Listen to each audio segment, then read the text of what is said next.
we just had some breakdowns. We had some breakdowns, but it took a quarter for us to kind of figure it out. Not saying that we fully figured them out because it's too early in the series to say that, but we started to get a better feel, started to get a better rhythm defensively. We started to get some stops in that second quarter and able to build that lead up going into halftime. This is an opponent we all greatly respect, and save for the comebacks, we respect what they're capable of doing on both ends of the floor. But to see them go 3-1 back-to-back series, I don't think it's ever been done in the history of the NBA. Just shows that this is an historic type of resilient team. They only shot 42% in that quarter, but they went to the foul line 24 times in one quarter, 24 times in a quarter. How do we defend without fouling? Because we're not going to beat that team by putting them on the foul line 37 times. They just controlled the game in the first half, and LeBron does a great job of pushing the pace when he wants to and making those runs seem bigger than they are.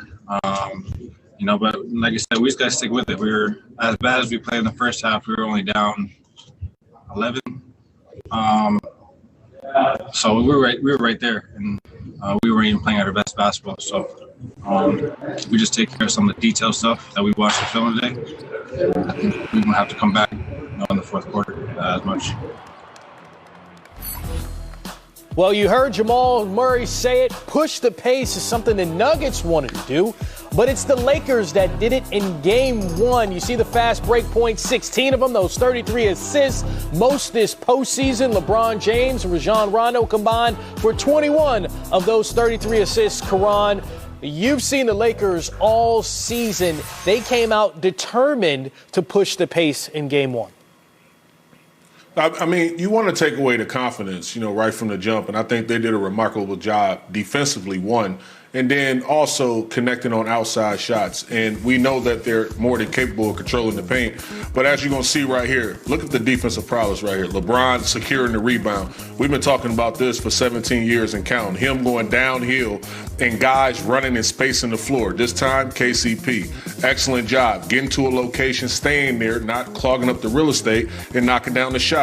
Laker defense, Danny Green coming over, 1-1000, 2-9 position. LeBron going downhill again, getting it to the teeth of the defense. Easy finish, no shot blocking ability, none whatsoever with that lineup of the Denver Nuggets that they had out there. Gang defense, Rondo comes up with the ball. They run, they secure the basketball. LeBron's looking for the post up. Everyone identifies that. Rondo, with his offensive prowess and understanding as a pure point guard, with all that attention and eyes on LeBron, he finds an open Morris. And then once again, look at this. 1, 2, 3, Lakers. All identified. Look at that length. It's the Dwight Howard AD, throws the football pass. That offense is definitely needed by the Chicago Bears. They do not have a quarterback. Excellent pass by AD. Easy two. And then once again, the defense on the opposing end, LeBron comes down, 2 hands for safety and a safe landing. And that's after tweaking his ankle somewhat in the course of the game early. He was still able to finish that strong. Sam, the words that Karan used there, first of all, taking a shot at the Bears was hilarious because we know he's a Green Bay Packers fan, so there's that. But, Sam, bigger than the box score, the two guys I want to focus on with you, Rajon Rondo and Dwight Howard, the KG vets that have played in big games in their careers. You talk about being bigger than the box score. You see it's 7 points, 9 assists for Rondo, 13, 3, and 2 blocks for Dwight, but they played much larger than those stats would suggest. Yeah, these two guys have played the best basketball I've seen in 5 years from both of them. Dwight Howard, first of all, what he's doing in pick and roll defense, look, he's playing two guys. He's stopping the initial penetration by the point guard, and then he's able to get back to Nikola Jokic and be physical with him. And then you look at Rajon Rondo, the way he controls the tempo when they put the ball in his hand. His defense, he's keeping the pace going. These two veteran players are playing like they found the fountain of youth because Dwight Howard blocking shots, scoring. Rondo leading the break, getting to the paint, finishing, knocking down wide open shots. This is some extra bonus play that Frank Vogel could not have depended on this late in the season. But these two guys right here, man, they're going to be the reason why the Lakers right now are playing with such confidence and so much depth. When you have those guys playing the way they're playing, and then you look at the ability to use your fouls smartly. When you go back and look at the game, the Lakers and Nuggets were almost even in fouls, but it's the type of fouls you commit. Denver was fouling the Lakers in the act of shooting. The Lakers were using their fouls when they wasn't in bonus, being physical, knocking guys off their spot, keeping them in front. So this is going to be an interesting matchup tonight to see how the Denver Nuggets adjust to the refereeing, and then if the Lakers can keep their pace going and keep their physicality on this young Denver Nuggets team. And also trying to figure out how to slow down one Anthony Davis. We forget, because he's such a decorated player, Karan, that this was his first Western Conference Finals game. And look at that elite list. Lou Alcindor, also known as Kareem Abdul-Jabbar, Oscar Robertson, Wilt Chamberlain, Dirk Nowitzki, only guys to put up 35 points, 10 rebounds in their first career Conference Finals playoff game. Karan, you played with that last guy, Dirk Nowitzki, who did it 17 years ago. AD had that jumper working, kind of like Dirk in Game 1.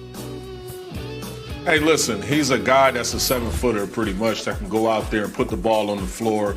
He can ISO you. He's quick enough. He's fast enough. He's explosive enough that every time that he faces up, it's just pretty much a mismatch. I don't know no one at that side's actively out there healthy that can guard him. And it's a mismatch every night. And I think the Lakers have identified that and recognizes that. And, you know, people are talking a lot of noise about the MVP. Giannis was hands down the MVP of the regular season. Let's not get that twisted. LeBron is the best player on the planet. But also, with the addition of Anthony Davis to the Los Angeles Lakers, averaging 26, 9, and 3, or whatever the case may be, I think that he is and should have strong consideration for some MVP talks, because the way that he dominated, the way that he kind of revamped the culture here in Los Angeles, he's done wonders. And you know what? He's a pleasure to play with, and he's so young still. Yeah, Anthony Davis leading the Lakers in points, field goal percentage, rebounds, and blocks. Karan, that speaks to your point. But Nikola Jokic played just 25 minutes. That's the fewest minutes he's played in a postseason game this year. Jamal Murray played 29 minutes. Why? Because both of them had 3 fouls in the second quarter.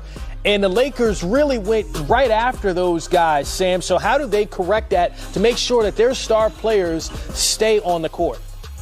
Well, first of all, those two guys got to play defense with their feet, stop playing with their hands. Second, offensively, they got to create some space. Right there, when the Joker set those screens, he can't move, he can't hit, and he can't get into all that buffoonery with Dwight Howard. The referees in this series are looking for all those little tricks, all the little hooks, getting into guys, taking their space away from them, not letting them come down vertical. So if I'm the Joker and Jamal Murray, I'm going to focus on basic basketball. When the Joker sets their high screening roll, if I was him, I would pop. Murray's got to be aggressive, north and south, attack. And once you get Dwight Howard to engage, or those bigs engage, now you move the ball and you force the Lakers to play 2-on-3 on the weak side. Well, certainly the Denver Nuggets trying to come back in this series. They've done it twice already, 3-1 in their last 2 rounds. First team to ever do that. There's another Butler in Miami. We know Karan was drafted by the Heat, but it's Jimmy Butler's time.